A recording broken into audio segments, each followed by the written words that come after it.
This time, sinama ko sina Cayetano at Marcoleta. Ito ay ukol doon sa kanilang Rogue Blue Ribbon Committee hearing. Muling naghain kahapon ng reklamong cyber libel sa Department of Justice o DOJ si dating Senador Antonio Trillanes IV laban sa 18 dating bodyguards ni Zaldico. Pero sa pagkakataong ito, isinama na ni Trillanes sina Senador Alan Peter Cayetano at Senador Rodante Marcoleta sa reklamo. Sila yung nag-facilitate nun, nag-extract ng mga kasinungalingan na sinabi ng mga 18 bodyguards, no? Kaya, ayun. Nagugat ang isyu sa umano'y pagpapakalat ng mga kasinungalingan sa tinawag niyang Rogue Blue Ribbon Committee hearing kung saan pinalabas na tumanggap si Trillanes ng pera kaugnay ng kaso ni dating Pangulong Rodrigo Duterte sa International Criminal Court o ICC. Sina Senators Cayetano at Marcoleta ang nanguna noon sa pagdinig partikular sa pagtatanong sa mga resource person o ang 18 dating bodyguards ni Zaldico.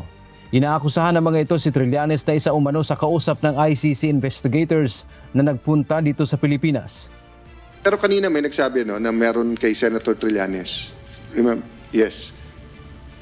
Tama po ba? Meron po, sir. Bali, Go ahead po. Go ahead ako po, sir. Nakapag-deliver po ako kay Senator Trillanes sa 86 Security Ojeda Street sa Quezon City. Kumbaga, ano nung Magdalo yun? Headquarters po ng Magdalo yun, sir. Anong dala mo ulit nun? Yung una ko pong dineliver doon, paper bag na malaki, siguro nasa 5 to 10 m yung laman nung po, sir. Ako rin po mismo yung nagbuhat, no?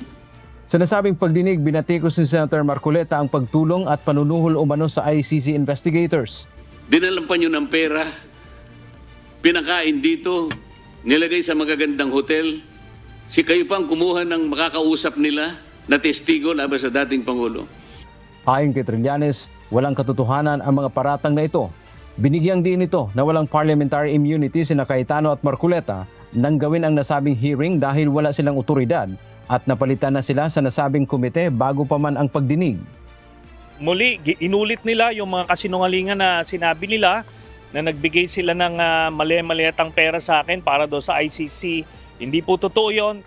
Dagdag pa niya, bawat okasyon na uulitin ng mga mambabatas at ng mga bodyguards ang mga maling akusasyon ay ituturing niyang hiwalay na count ng cyber libel.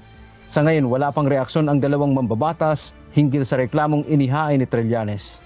Dante Amento, humahataw sa Balita Ngayon.